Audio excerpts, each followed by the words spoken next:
Hello and welcome. This is part 4 of chapter India's foreign policy.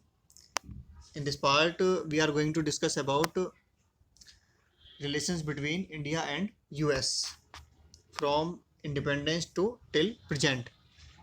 So let's begin the video. After independence, India and US relations एक बहुत लंबे समय तक friendly नहीं रहे हैं, जिसकी मुख्य वजह थी इंडिया का नॉन अलाइंस होना। भारत ने इंडिपेंडेंट फॉरेन पॉलिसी को फॉलो किया और जब पूरा विश्व दो पावर ब्लॉक में बटा हुआ था, विश्व की जो दो सुपर पावर्स थी इन ब्लॉक्स को लीड कर रही थी, यूएस और यूएसएसआर। और ये माना जा रहा था कि हर देश इन दो ब्लॉक्स में से किसी एक का हिस्सा है और कोई तीसरा रास्ता नहीं है। तो ऐसी सिचुएशन में भी भारत ने इन दोनों ब्लॉक्स में से किसी को भी ज्वाइन नहीं करने की पॉलिसी को अडॉप्ट किया। तो इन सब वजहों से अमेरिका भारत से खुश नहीं था, जबकि पाकिस्तान ने यूएस ब्लॉक को ज्वाइन किया, जिस वजह से अमेरिका ने पाकिस्तान को लंबे टाइम तक सपोर्ट जारी रखा। तो बिकॉज इंडिया ने नॉन अलायंस पॉलिसी को लीड किया, अडॉप्ट किया और अमेरिकी कैंप को ज्वाइन नहीं किया, जिस वजह से भारत के अमेरिका से रिलेशंस एक लंबे समय तक पॉजिटिव नहीं रहे। जबकि पाकिस्तान ने 1954 में US military alliance central treaty organisation, जिसे शॉर्ट में कहा जाता है सेंटो, उसको ज्वाइन किया। तो इस तरह पाकिस्तान, जो कि भारत का एक दुश्मन देश है, वो अमेरिकी कैंप का हिस्सा बन जाता है। और ये भी एक रीज़न था कि भारत और अमेरिका के रिलेशन बहुत अच्छे नहीं रहे। और अमेरिका ने जब भी इंडिया पाकिस्तान वॉर हुई, हमेशा पाकिस्तान को सपोर्ट किया, अपनी उसकी हर तरीके से उसने हेल्प की, उसको आर्म्स सप्लाई किए पाकिस्तान को, जिस वजह से इंडिया और अमेरिका के रिलेशन अच्छे नहीं रहे। दूसरी तरफ India cultivated good relations with USSR. तो इस तरह, जैसा कि आप पढ़ चुके हैं कि आज़ादी के बाद के शुरुआती सालों में भारत का झुकाव यूएसएसआर की तरफ रहा। यूएसएसआर ने हमारी इकोनॉमिक हेल्प की, एनर्जी सेक्टर में, पावर सेक्टर में, आयरन स्टील कंपनीज में यूएसएसआर ने हमारी काफ़ी हेल्प की। तो इन सबको सेटअप करने में यूएसएसआर ने काफ़ी मदद की, और जब भी हमें मदद की ज़रूरत महसूस हुई तब तक यूएसएसआर ने हमारी हेल्प की। दूसरी तरफ यूएस से पाकिस्तान को हेल्प कर रहा था, सभी वॉर्स में उसने पाकिस्तान की हेल्प की। 1971 की इंडिया पाकिस्तान वॉर में यूएस, चाइना, पाकिस्तान, ये तीनों एक साथ थे। तो इनको बैलेंस करने के लिए इंडिया ने यूएसएसआर के साथ 20 years treaty of friendship sign की। तो इससे ऐसा लगने लगा था कि इंडिया यूएसएसआर की साइड है और पाकिस्तान अमेरिका की साइड है। लेकिन जैसा कि हम फर्स्ट बुक में पढ़ चुके हैं कि 91 में यूएसएसआर का डिसइंटीग्रेशन होता है और वर्ल्ड बाईपोलर सिस्टम से यूनिपोलर सिस्टम में कन्वर्ट होता है। मतलब अब अमेरिका ही एक सुपर पावर रह जाता है यूएसएसआर के कोलैप्स होने के बाद। इसके अलावा दूसरा चेंज ये होता है कि इंडिया 1991 में ही न्यू इकोनॉमिक पॉलिसी अडॉप्ट करता है। मतलब हमने LPG, liberalisation, privatisation and globalisation को अपनाया। इसके बारे में हम ऑलरेडी फर्स्ट बुक में ग्लोबलाइजेशन वाले चैप्टर में डिस्कस कर चुके हैं। इस समय पर पीवी नरसिंह राव भारत के प्राइम मिनिस्टर थे और फाइनेंस मिनिस्टर थे डॉक्टर मनमोहन सिंह, जो कि बाद में 2004 से 2014 तक इंडिया के प्राइम मिनिस्टर भी रहे। तो उनकी लीडरशिप में भारत ने लिबरलाइजेशन के प्रोसेस को अडॉप्ट किया। तो ये दोनों चीज़ें, फर्स्ट यूएसएसआर का डिसइंटीग्रेशन होना और दूसरा भारत के द्वारा लिबरलाइजेशन के प्रोसेस को अपनाना, इन दोनों कारणों से इंडिया एंड यूएस रिलेशंस में एक बड़ा बदलाव आता है। दोनों देशों के रिलेशंस बहुत तेज़ी के साथ स्ट्रॉन्ग होते हैं। इसका एक कारण और था कि 91 में यूएसएसआर के कोलैप्स होने के बाद फॉर ए डिकेड, लगभग 10 सालों तक, जब तक पुतिन रशिया में प्रेसिडेंट नहीं बनते हैं, तब तक इंडिया और रशिया के रिलेशन में एक ब्लैंक की स्थिति आ गई थी। जिसे फिल किया यूएसए ने। तो इस तरह हमारा जो रिलेशन है यूएसए के साथ वो ड्रामेटिकली चेंज होता है आफ्टर 1991। तो इस तरह 1991 एक मेजर लैंडमार्क था इंडिया एंड यूएस रिलेशन में। उसके बाद इंडिया यूएस रिलेशन में स्पेसिफिकली चेंज आता है आफ्टर 9/11 अटैक। 9/11 अटैक के बाद मेजर चेंजेस आते हैं इंडिया एंड यूएस रिलेशंस में। इंडो यूएस बायलैटरल रिलेशंस जो कि ग्लोबल स्ट्रेटेजिक पार्टनरशिप की तरफ बढ़ते हैं। फरवरी 2020 में US president Donald Trump India visit करते हैं और comprehensive global strategic partnership agreement sign होता है। और जब डोनाल्ड ट्रंप इंडिया आए तो बहुत सारे एग्रीमेंट साइन हुए थे, जिसमें सबसे ज़्यादा इम्पोर्टेंट था comprehensive global strategic partnership agreement. तो इस तरह दोनों देशों के बीच रिलेशंस काफ़ी स्ट्रॉन्ग होते हैं by strategic partnership and frequency of high level visit of each other country. मतलब 1991 के बाद जितने भी यूएस के प्रेसिडेंट रहे हैं वे सभी इंडिया विजिट कर चुके हैं। 2015 में पीएम नरेंद्र मोदी जी के पीरियड में प्रेसिडेंट ओबामा चीफ गेस्ट रहे रिपब्लिक डे के मौके पर। और अभी रिसेंट 2019 में हाउडी मोदी जो एक इवेंट था इंडिया का यूएस में वो आपने देखा। इसके बाद फरवरी 2020 में ट्रंप भारत आए और जिस तरीके से उनका स्वागत किया गया, जिस तरीके से उस इवेंट को मीडिया के द्वारा दिखाया गया, तो वो दिखाता है कि importance of the relations between the both of the country, not only for India but also for US. इसके रीजन्स को अगर हम देखें तो पहला रीजन है both the countries are democratic and second reason is that both the countries feel interdependence in the economic sector. दोनों ही देश आर्थिक रूप से एक दूसरे की ज़रूरत को महसूस करते हैं। यूएस के लिए इंडिया इसलिए इम्पोर्टेंट है because India is a big market for US and India के लिए यूएस इसलिए इम्पोर्टेंट है because India is earning a lots through trade with US. तो इस तरह दोनों ही कंट्री इंटरडिपेंडेंट हैं इकोनॉमिक सेक्टर में। तो इस तरह हमें ये समझना होगा कि इंटरनेशनल पॉलिटिक्स में ना तो कोई परमानेंट एनिमी होता है और ना ही कोई परमानेंट फ्रेंड। जिस यूएस के साथ हमारे एक समय पर इतने रिलेशंस ख़राब थे, जो कि हमारे एनिमी पाकिस्तान को हमेशा सपोर्ट करता था हमारे ख़िलाफ़, वो आज हमारा कितना अच्छा दोस्त है। तो इस तरह इंटरनेशनल रिलेशंस में इंटरेस्ट के साथ साथ बदलती हुई परिस्थिति की वजह से रिलेशंस में चेंज आता रहता है।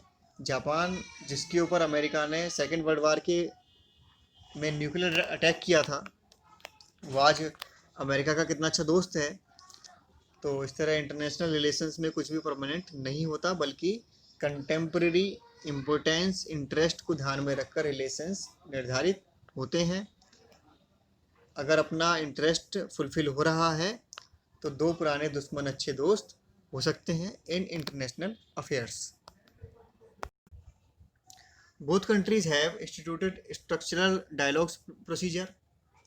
More than 20 structural dialogues exist between India and US on various issues and regions such as East Asia, Central Asia, West Asia, Africa and the Indian Ocean region. A bilateral civil nuclear cooperation agreement was signed in October 2008. ये जो nuclear deal थी India US के बीच, ये एक बहुत बड़ा positive signal था India and US relations का, क्योंकि जब 1998 में इंडिया ने न्यूक्लियर टेस्ट किए थे तब अमेरिका ने सैंक्शंस लगाए थे इंडिया पर। तो इस डील से ये शो होता है कि किस प्रकार यूएस का एटीट्यूड चेंज हुआ है भारत के प्रति। अमेरिका का जो एटीट्यूड चेंज हुआ वो मेजरली 9/11 के हमले के बाद होता है। अमेरिका को ये मैसेज जाता है कि इंडिया का न्यूक्लियर प्रोग्राम इस्लामिक टेररिज्म को प्रिवेंट करने के लिए है और अमेरिका सपोर्ट करता है भारत को एनएसजी ग्रुप में, एनएसजी ग्रुप का मेंबर बनाने के लिए। जबकि एनएसजी ग्रुप की ये कंडीशन है कि NSG ग्रुप का मेंबर वही कंट्री हो सकती है जिसने NPT पर साइन किए हो, जबकि इंडिया ने NPT पर साइन नहीं किए हैं। तो इस तरह इंडिया एक अकेला ऐसा देश है जिसने NPT साइन नहीं की है और वो NSG ग्रुप का मेंबर है। अमेरिका ने भारत के न्यूक्लियर प्रोग्राम को एक्सीलेंट बताया है, और इसके अलावा दोनों ही कंट्री के डिफेंस सेक्टर में रिलेशनशिप बहुत तेज़ी के साथ आगे बढ़ी है। दोनों देशों ने जॉइंट मिलिट्री एक्सरसाइज की हैं, जिसमें नेवल एक्सरसाइज है, एंटी टेररिस्ट एक्सरसाइजेज हैं। तो इस तरह हम जॉइंट मिलिट्री एक्सरसाइज कर रहे हैं। Aggregate worth of defence equations from US has crossed $13 billion. तो अभी जो रिसेंट विजिट थी ट्रम्प की इंडिया में फरवरी 2020 में, उसमें एक डिफेंस डील और हुई $3 बिलियन की।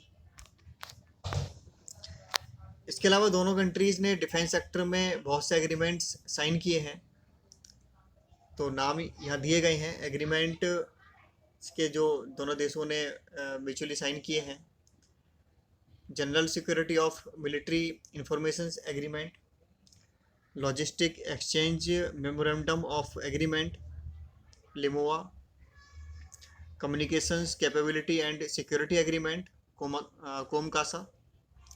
तो इस तरह डिफेंस सेक्टर में दोनों देशों के बीच कोऑपरेशन काफ़ी बढ़ा है। जबकि पहले जो ज़्यादातर डील होती थी डिफेंस सेक्टर में वो मेजरली रसिया के साथ होती थी, लेकिन अब प्रेजेंट में ये डील बताती हैं कि किस प्रकार इंडिया एंड US रिलेशंस में जो है मजबूती की ओर बढ़े हैं। इसके अलावा जो बायलैटरल ट्रेड था वो भी काफ़ी इंक्रीज हुआ है। 1991 में ये सिर्फ $5.6 बिलियन था, जो कि 2018 में बढ़कर $105 बिलियन हो गया है, और म्यूचुअली $500 बिलियन का टारगेट रखा गया है नेक्स्ट 15 ईयर्स में। अगले 15 सालों में ट्रेड $500 बिलियन तक लेकर जाना है, ये टारगेट है।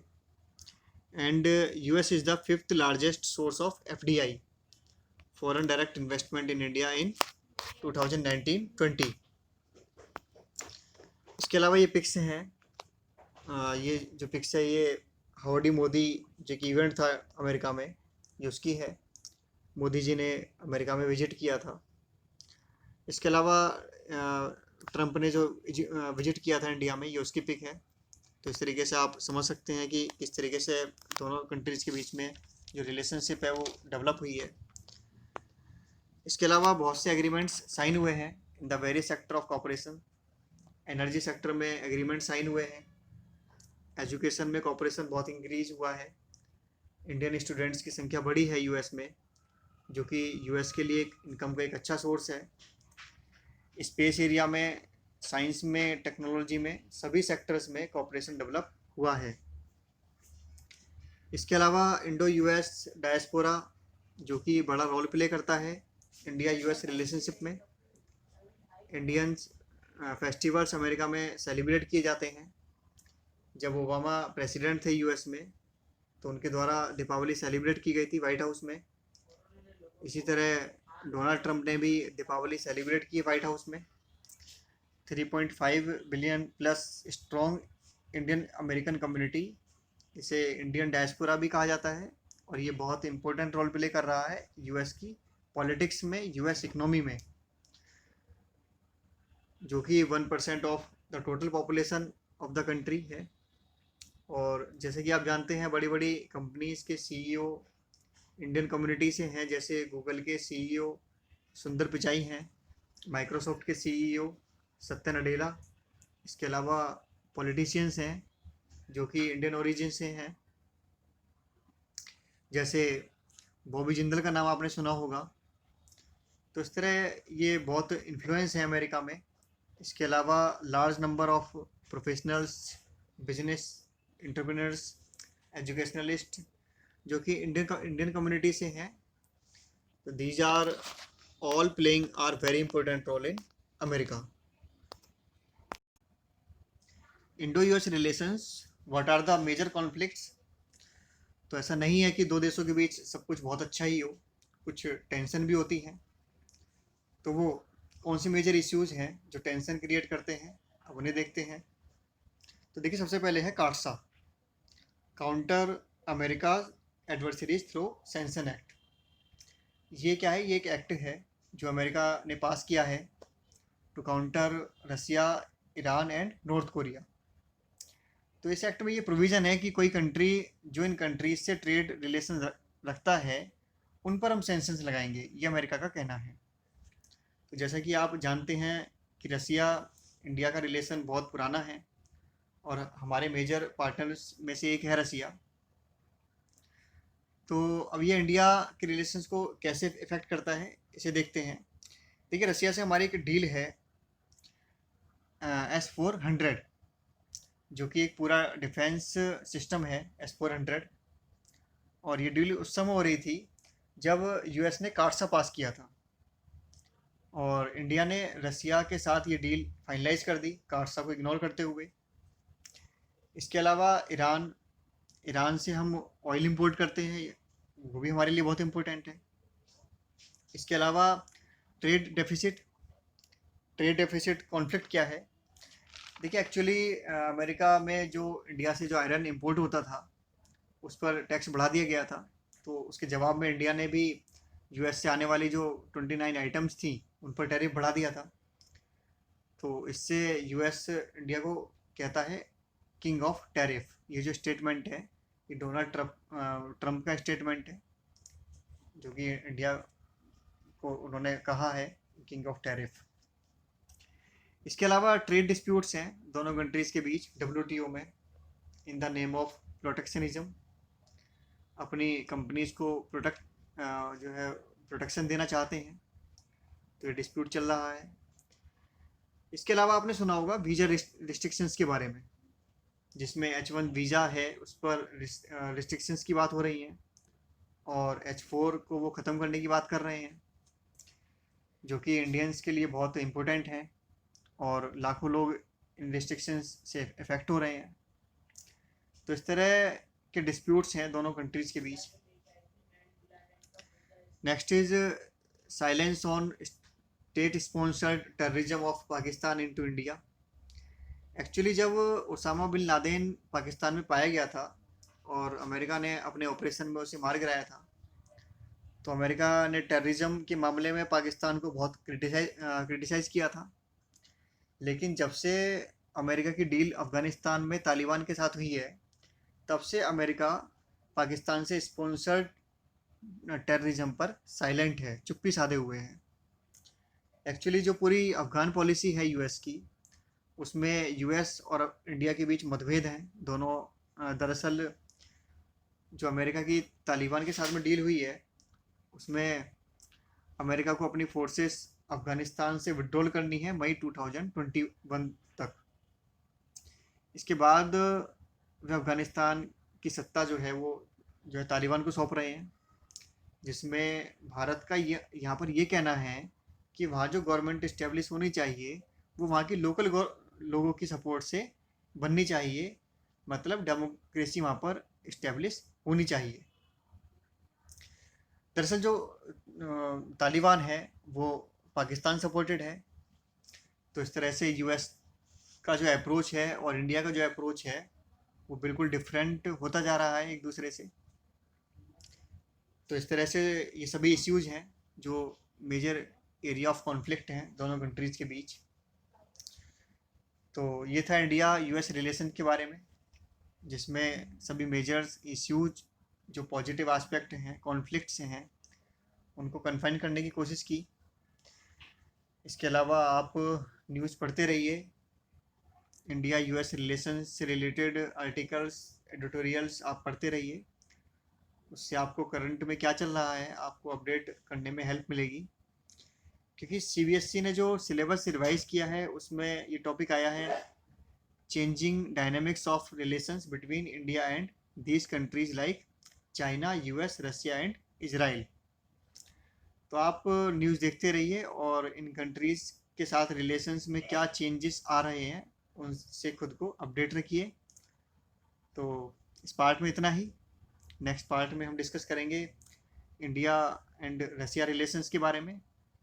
तो अपनी स्टडी जारी रखिए। Stay fit, take care, thanks for watching, bye bye.